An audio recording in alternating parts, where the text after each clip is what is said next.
thought of nuclear war is terrifying, but it doesn't have to be. First things first, preparation is key. I know, it sounds like something out of a doomsday prepper's handbook, but hear me out. Being prepared doesn't mean you're paranoid. It means you're smart. Think about it like this. You probably have insurance for your car or your house, right? Well, this is just another form of insurance, but instead of protecting your stuff, you're protecting your life. So what does preparation look like? It starts with a good old-fashioned emergency kit. You want to put together a collection of supplies that'll keep you going for at least 2 weeks, maybe longer, if you can manage it. We're talking non-perishable food, water, aim for 1 gallon per person per day, a radio that doesn't need batteries to work, flashlights, extra batteries, first aid stuff, and anything else you need to keep clean and healthy. Don't forget about any medications you or your family might need. Those are crucial. Now here's a tip that might not seem obvious at first. Include some duct tape and plastic sheeting in your kit. Why? Because if the worst happens, you might need to seal off a room to create a makeshift shelter. Trust me, you'll thank yourself later if you have these on hand. But physical supplies are only part of the equation. You need a plan too. Sit down with your family and figure out where you'll meet up if something happens. Pick a spot close to home, but also choose another one further away just in case. Communication might be impossible after a nuclear blast, so having these meeting points sorted out in advance could be a lifesaver. Now let's talk about what actually happens during a nuclear explosion. It's not pretty, folks. We're talking intense heat, light that can blind you, and shock waves that can level buildings, and that's just the immediate effects. Then you've got to worry about radiation and fallout. The danger zone from the blast itself might only extend a few miles, depending on the size of the bomb, but fallout can travel much further on the wind. So what do you do if the unthinkable happens? Your first priority is finding shelter, and fast. In an ideal world, you'd have access to a purpose-built fallout shelter. But let's be real, most of us don't. So you've got to work with what you've got. Look for a building made of thick concrete or brick. The goal is to put as much solid stuff between you and the outside as possible. If you're in a tall building, aim for the middle floors. Basements can be good too, especially in big buildings. Whatever you do, stay away from windows and outside walls. Once you're inside, it's time to seal off your shelter. Remember that duct tape and plastic sheeting I mentioned earlier?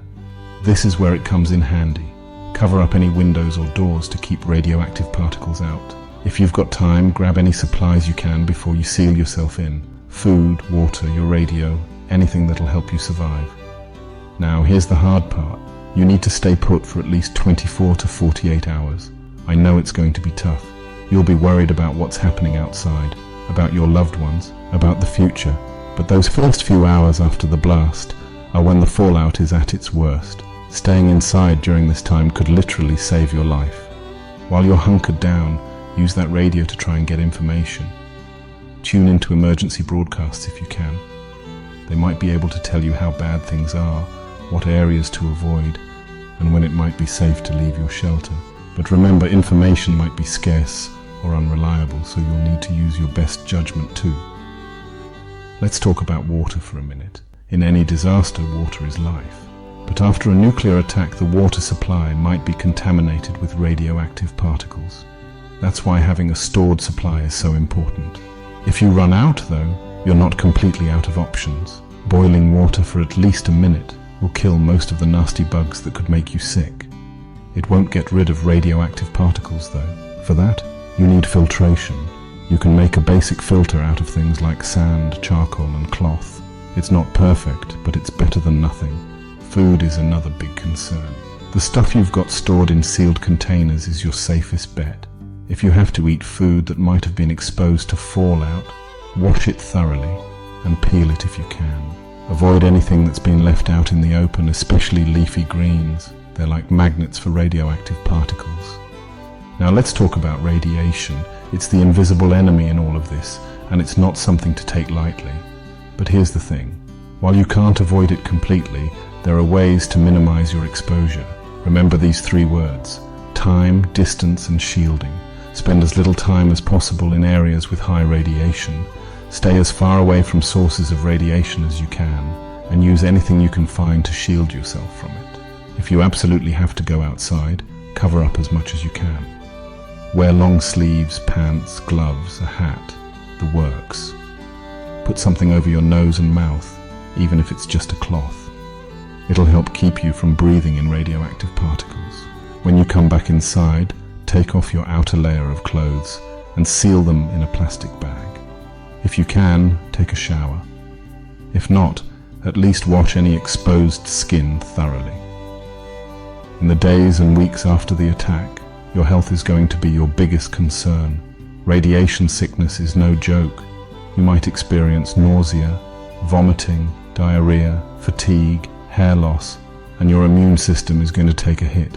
There's no magic cure for radiation sickness, but you can treat the symptoms.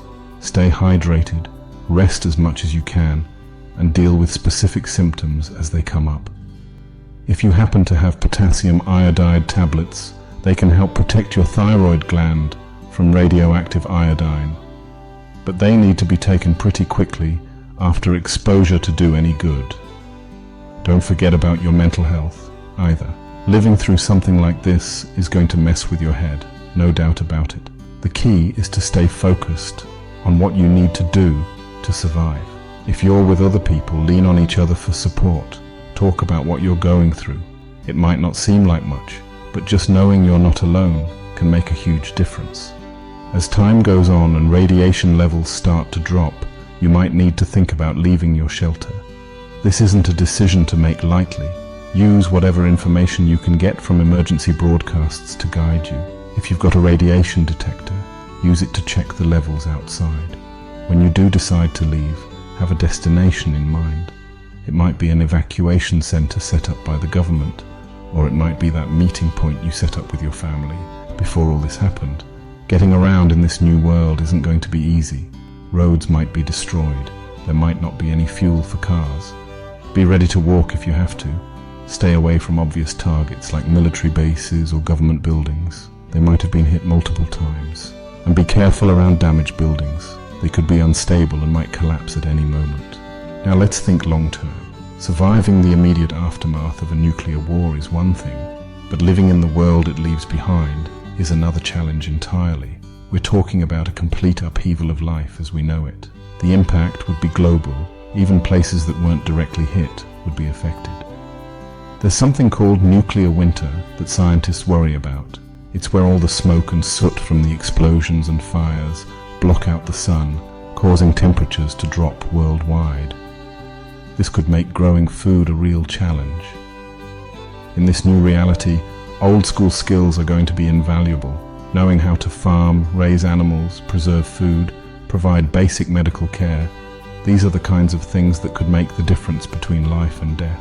Being able to fix things without replacement parts would be huge too. And here's something to remember. Communities that work together are going to have a much better chance of making it long term. So if you can, try to connect with others and pool your resources and skills. Rebuilding society after something like this, man, it's hard to even imagine. It would probably start small, with local communities coming together to meet basic needs.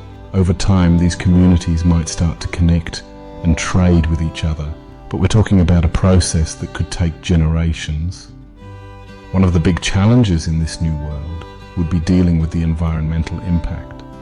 Some areas might be too radioactive to live in for a long time.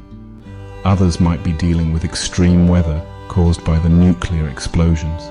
Figuring out which areas are safe to live in and grow food in would be crucial. You might need to learn how to use radiation detection equipment and understand what the readings mean. Education would be super important too.